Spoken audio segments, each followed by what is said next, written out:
Hey guys, and welcome to Crystal Tide Tarot. So, in today's reading, we are going to be reviewing the Crybaby Tarot.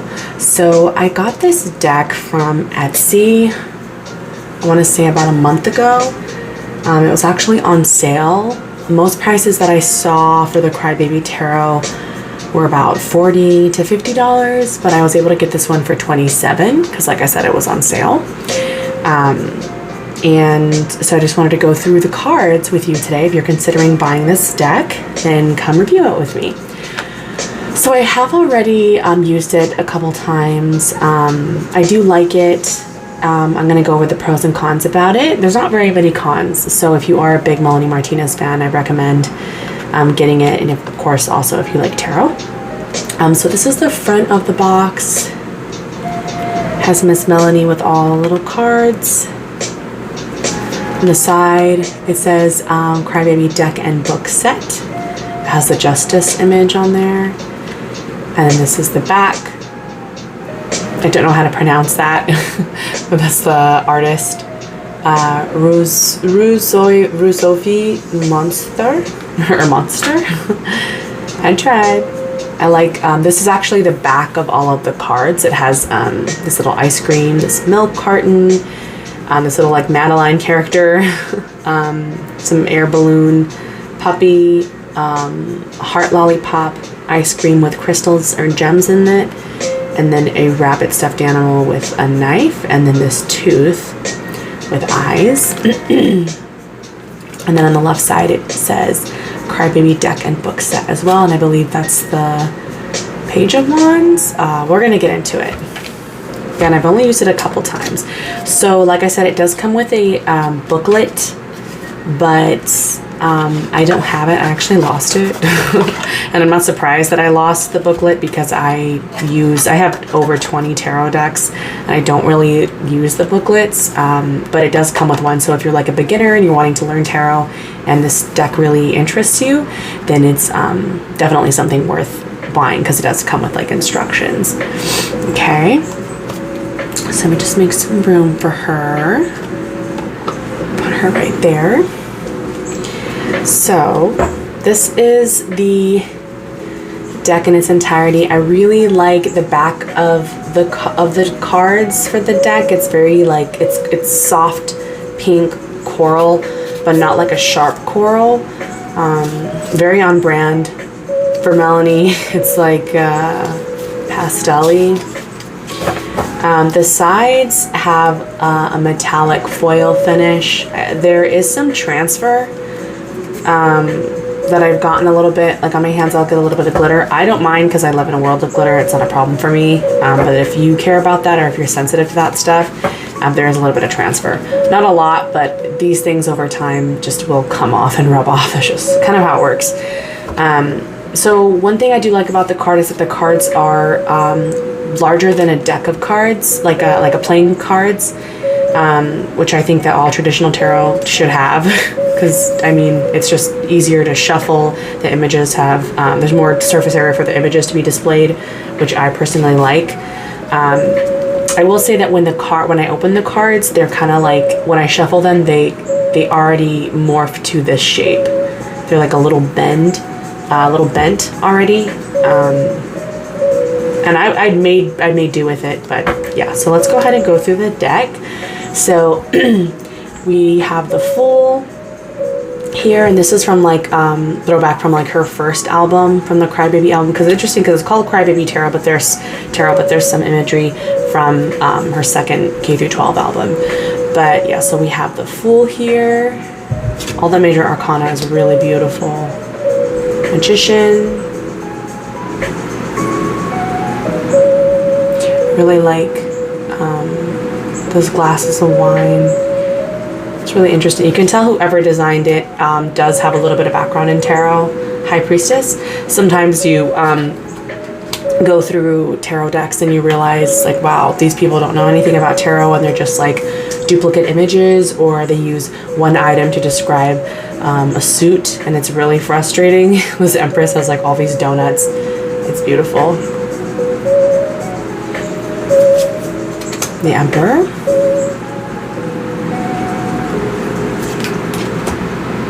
Hierophant. This giant rubber ducky. It's so cute. I will have to say the Major Arcana had the most detail. The Lovers with Blue Boy. Well, he has like this arrow, some kind of spear in his back. And Chariot. Oh, these little French bulldogs.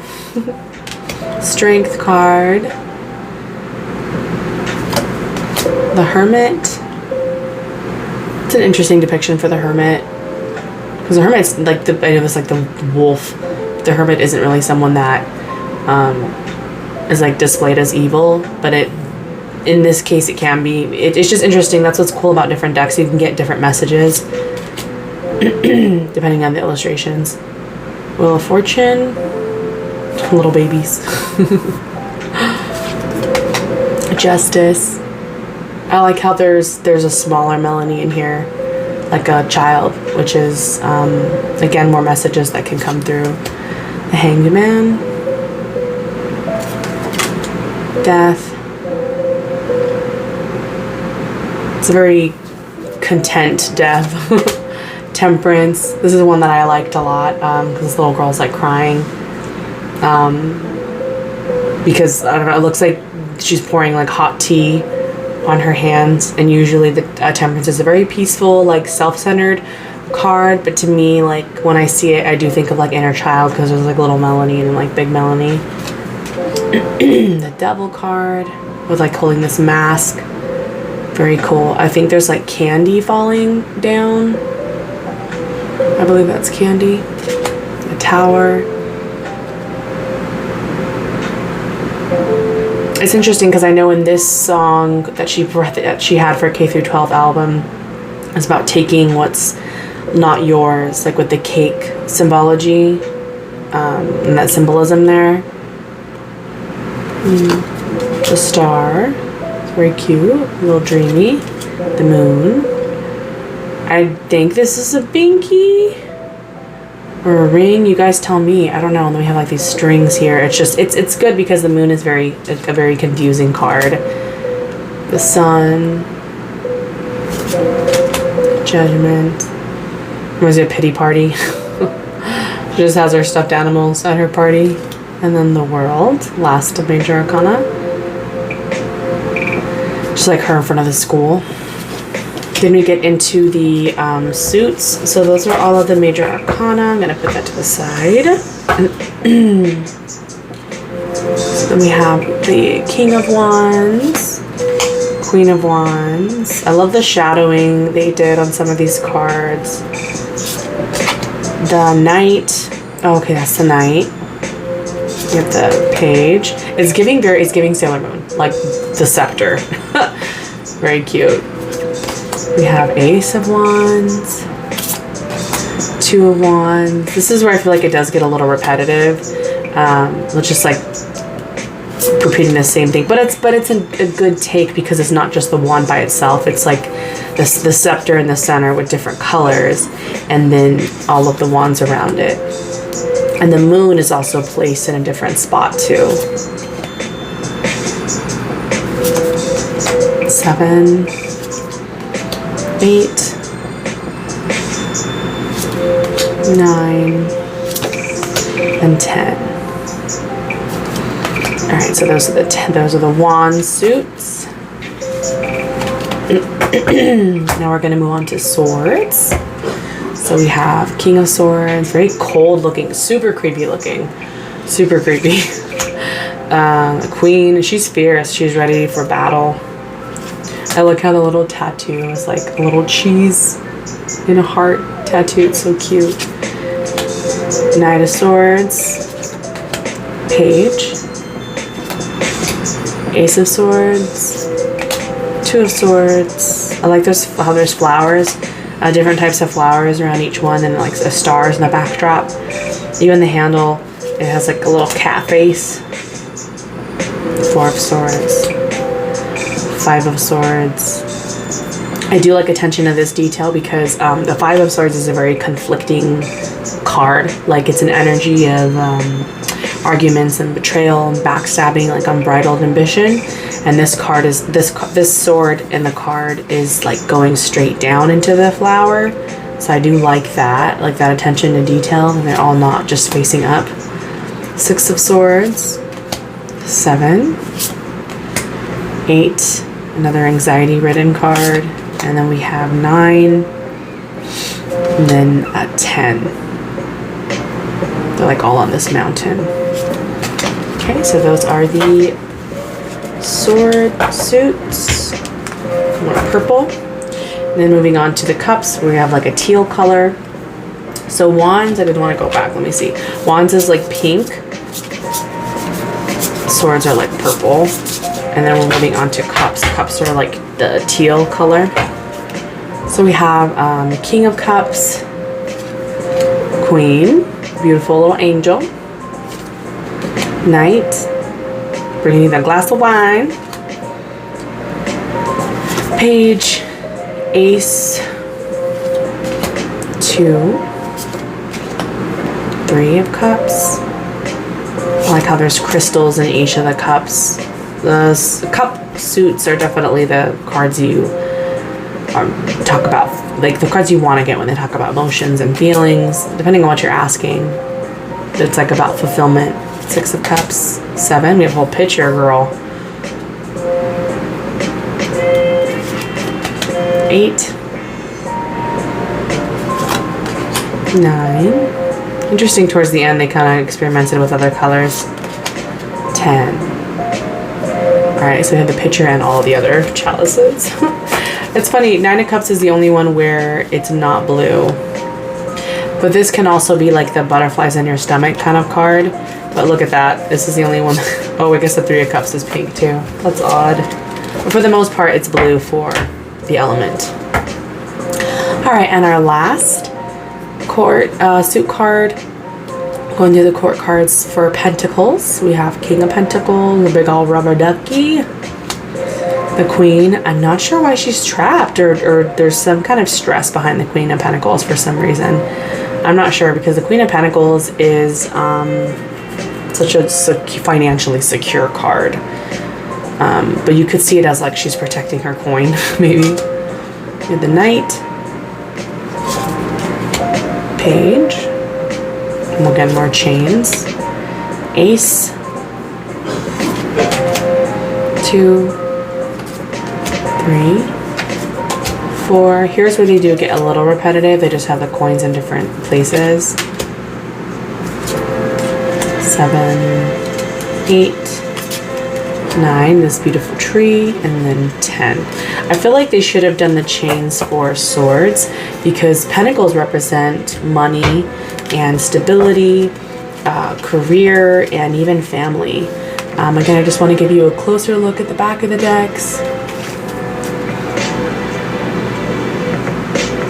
Okay, so like I said, when you're shuffling it, I feel like you have to bend it back up this way, because I shuffle like this and then kind of go in that way. But I don't know if you can tell, but they're already curved. But when I slide down and shuffle this way, they fall through very gracefully. I would have to say that. So the pros in this tarot deck are the imagery is beautiful. I'm a huge Melanie Martinez fan, so it's very fun to use these cards and know what they're referring to, like in her music videos. But I'd say the cons for sure are the transfer from the foiled edges, like getting some glitter, and then also that sometimes the cards kind of bend one way when you're shuffling them. So when I slide through this way, sometimes they get a little stuck. But I also think that with enough practice and use, they kind of end up morphing to how you hold them, depending on your hands. So let's do a reading right now. Just kind of want to use it since we're already playing with tarot. So let's ask a question for you, whoever's watching. If you've made it this far, let's ask a question for you. Let's ask the cards, what's the message that the viewer needs to hear right now? Okay, what's the message that the viewer needs to hear right now? What's the message that the viewer needs to hear right now? Ooh, the Tower. So, the message you need to hear is, on the back of the deck, we also have a Five of Wands. There is something conflicting here, maybe some inner turmoil, but there's something that's going to happen for you that's going to be a little bit sudden. Could be happening really fast, but something needs to be broken down in your environment. Let's see. Clarify the Tower. Whoever's watching this video, what do they need to see? What do they need to know?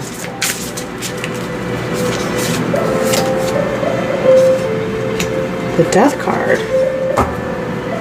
Interesting. And the Five of Wands again underneath. Something is happening here. The Tower and Death. This is definitely, something is coming to a sudden end or a sudden stop. That's kind of the message that I see coming for you guys right now, okay? And it has to do with some kind of conflict. So just be like, what's some advice? What's some advice regarding this situation? What's some advice regarding this situation? Seven of Cups. You have more options than you think you do. You have more options than you think you do about this situation, and there's a lot of self-victimization here with the Eight of Swords, okay? So if there's a situation that's bringing you stress or anxiety, just know that it needs to come to an end. Give yourself time to heal from it, okay? Alright guys, I hope you enjoyed my review for the Crybaby Tarot. Let me know what you think. If you have this deck, if you're going to buy this deck, please let me know. Thanks so much, and hope to see you guys next time. Bye!